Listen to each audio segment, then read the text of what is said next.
सोमवारचा दिवस म्हणजे मुंबईतल्या चाकरमान्यांसाठी कामाचा दिवस। कालच्या सुट्टीनंतर आज सकाळी संपूर्ण रेल्वे आणि लोकल मध्ये गर्दी असणार हे जवळपास सर्वांना माहिती आहे आणि हा दिनक्रम गेले वर्षानुवर्ष मुंबईत ठरलेला आहे।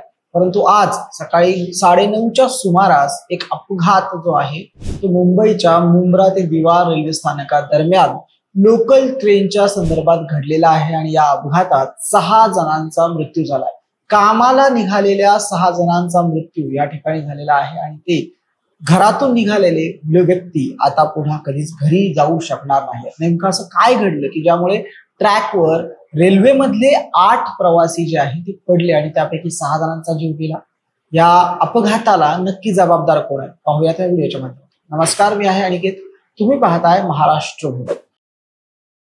सर्वात आधी आज जो अपघात झाला, सुरुवातीला अशी बातमी आली होती की पुष्पक एक्सप्रेस आणि एका लोकल ट्रेन मध्ये हा अपघात झाला, पण नंतर जेव्हा ही माहिती पुढे आली त्यानंतर आपल्याला कळालं की यामध्ये हा अपघात जो आता झालेला आहे 9:30च्या दरम्यान, तो अपघात हा कसाऱ्यावरून सीएसएमटीला म्हणजे सीएसएमटीहून कसाऱ्याला जाणाऱ्या आणि दिव्यावरून सीएसएमटीला जाणाऱ्या 2 लोकल ट्रेन्स मध्ये झालेला आहे। लोकल ट्रेन मध्ये सकाळी 9चा म्हणजे रश आवर्स याला आपण म्हणतो, रश आवर्स मध्ये प्रचंड गर्दी असते आणि फुटबोर्डवर लोक जे आहेत ते उभे होते। फुटबोर्डवर उभा असलेल्या लोक जे आहेत ते तिथे उभे असल्यामुळे एका ठिकाणी म्हणजे दिवा आणि मुंब्र्याच्या दरम्यान स्टेशनच्या अलीकडेच, स्टेशनच्या एकदम जवळ जिथे टर्न होता थोडासा, अशी थोडीसा टर्न असताना अपोजिट डायरेक्शनने येणाऱ्या ज्या 2 ट्रेन्स होत्या, म्हणजे एक सीएसएमटी कसाऱ्याला जात होती आणि दुसरी सीएसएमटीच्या बाजूने जात होती, तर त्या 2 ट्रेन्स मध्ये फुटबोर्डवर उभा असलेल्या लोकांच्या बॅग ज्या आहेत त्या एकमेकांना घासल्या आणि त्यामधून 8 प्रवासी जे आहेत हे दोन्ही बाजूला फेकले गेले, ट्रॅक्सवर पडले आणि तिथे फेकल्या गेल्यानंतर 5 जणांचा मृत्यू तिथेच जाग्यावर झाला आणि 3 जण जे आहेत ती यामध्ये गंभीर स्वरूपात जखमी झाली होती। त्यातल्या एकाचा नंतर मृत्यू झाला असं सांगण्यात येत आहे। कळवा गव्हर्नमेंट हॉस्पिटल, शिवाजी हॉस्पिटलमध्ये त्यांना तिथे दाखल करण्यात आलेलं आहे। परंतु मुख्य कारण जे आहे, काय नेमकं म्हटलं गेलं आहे, स्वप्नील लीला जे मध्य रेल्वेचे जे कोणी पीआरओ आहेत त्यांनी नेमकं काय सांगितलं ते आपण त्यांच्या शब्दात पाहूयात। त्यांचं म्हणणं होतं की आज सकाळी 9-9:30च्या सुमारास हा 8 लोक खाली पडल्याची बातमी आम्हाला कळाली। आपापसात धक्का लागल्यानं प्रवासी खाली पडले। फुटबोर्डवर प्रवास करत असल्यामुळे हा अपघात झाला। जखमी प्रवाशांना लागलीच रुग्णालयात दाखल करण्यात आले आणि बॅगा एकमेकांना घासल्यानं हा अपघात झालेला आहे। स्वप्नील लीला यांनी पुढे सांगितले की एक लोकल जी आहे ती सीएसटी वरून कसाऱ्याला जाणारी होती, तर दुसरी ट्रेन ही सीएसएमटीला जाणारी होती। दोन्ही मुंब्राच्या पुढे दोन्ही लोकल लटकलेली लोक जी होती ती एकमेकांना त्यांच्या बॅग घासल्याने त्यातनं ते पडले। सीएसएमटीहून कसाऱ्याला जाणाऱ्या लोकलच्या गार्डनं याची माहिती दिली आणि 8 लोक ट्रॅकवर पडलेले होते। सगळ्यांना 20 मिनिटाच्या आत अँब्युलन्स आली आणि त्या सर्वांना हॉस्पिटलमध्ये दाखल करण्यात आलेलं आहे।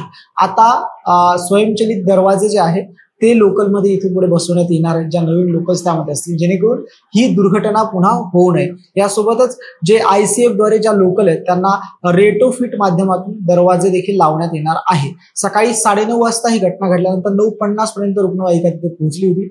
बऱ्याच वेळेला गाड्या रिकाम्या असल्या तरी लोक दारात उभी राहतात आणि या घटनेला चौकशी झाल्यानंतर कोण जबाबदार आहे हे ठरवण्यात येईल। म्हणजे एका अर्थानं हेही सांगितलंय की काही प्रवाशांनी सुद्धा तिथे निष्काळजीपणा केला आणि त्यामुळे हा अपघात घडला, असंही काही त्यांचं म्हणणं आहे। आता यामध्ये किती तथ्य आहे, तर ही जी माहिती मी तुम्हाला देतो ही प्रत्यक्षदर्शी प्रवाशांनी दिलेली माहिती आहे।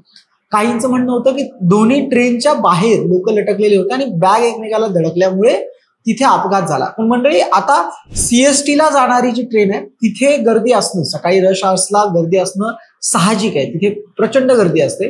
परंतु कसाऱ्याकडे जी ट्रेन येत होती, ती लोकल जी तिकडून येत होती, त्या ट्रेनमध्ये गर्दी असण्याची शक्यता नाहीये। म्हणजे तुम्हालाही माहिती असेल तर या ट्रेनला म्हणजे कसाऱ्याकडे ज्यावेळी आपण येतो त्यावेळी सकाळच्या वेळी तिथे गर्दी नसते, तो रश आवर मध्ये कसाऱ्याकडे जाण्याची संख्या कमी असते।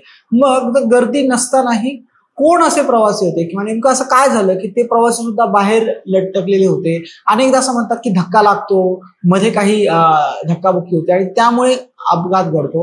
परंतु यावेळी ह्या घटनेमध्ये नेमकं असं काय झालं की बाहेरच्या साईडना म्हणजे ज्या दोघांचं कोलिजन झालं, आपण ज्याला म्हणूयात की जिथे ती छोटी पोकळी होती आणि दोन्ही बॅग ज्या आहेत, मागे दोन्ही प्रवाशांच्या बॅग एकमेकांना धडकल्या, त्यावेळी नेमकं असं सगळ्या कासाऱ्याला जाणाऱ्या ट्रेनमध्ये असं नेमकं काय घडलं होतं की तिथे प्रवाशांना बाहेर उभा राहावं लागलं आणि जर ते बाहेर उभा राहण्याचं नेमकं कारण जर कळालं तर मग या अपघाताच्या मुळाशी आपण जाऊ शकतो. पण तरी हे दोन गोष्टी इथे फार महत्वाच्या आहे. एक म्हणजे जो गॅप जिथे टर्न करायचा असतो, अगदी जिथून दोन्ही ट्रेन एकमेकांच्या समोर येणार आहेत म्हणजे बाजूने जाणार आहेत आणि ह्या दोन्ही ट्रेन मधला गॅप जिथे फार कमी आहे त्या कमी गॅपमध्ये इतका धोकादायक प्रवास हा का करावा लागतो. आणि त्या तिथल्या प्रवाशांना ज्यावेळेस विचारलं त्यांनी सांगितलं की आम्ही एक्स्ट्रा लोकल्सची मागणी केली होती, ह्या रश आवर्सला एक्स्ट्रा लोकल्स पाहिजे पण लोकल मुंब्र्याला थांबत नाही, दिव्याला थांबत नाही, त्याच्यामुळे प्रवासी आपल्या जीव धोक्यात घालून त्या प्रवासी जो आहे प्रवास करत असतो लोकल्सने त्या ठिकाणी.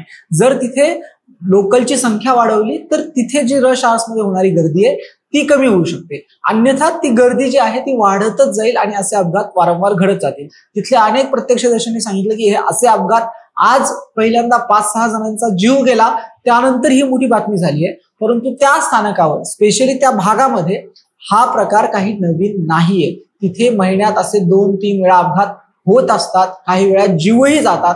अशा प्रकारची माहिती जी आहे ती रेल्वे प्रवाशांनी प्रत्यक्षदर्शींनी दिलेली आहे. या अपघाताची सखोल चौकशी होणारच आहे, परंतु तोपर्यंत सर्व जे लोक लोकलने प्रवास करतात, दिवस रात्र सगळा त्यांचा मुंबईमध्ये जातो, त्या लोकांनी तरी एक गोष्ट लक्षात घेतली पाहिजे, जीवापेक्षा मोठं काही नाहीये. आपण सुरक्षित प्रवास कसा करावा, सुरक्षित प्रवास करत असताना लटकून दरवाजाला लटकून कुठली स्टंटबाजी किंवा अशा पद्धतीचं जिथे आपला जीव धोक्यात जाईल अशा पद्धतीचा प्रवास हा सर्वांनी टाळायला हवा. पुढे काय होतं यामध्ये नेमका अपघातात दोषी कोण आणि त्या दोषींवर कारवाई होते का हे आपल्याला कळेलच.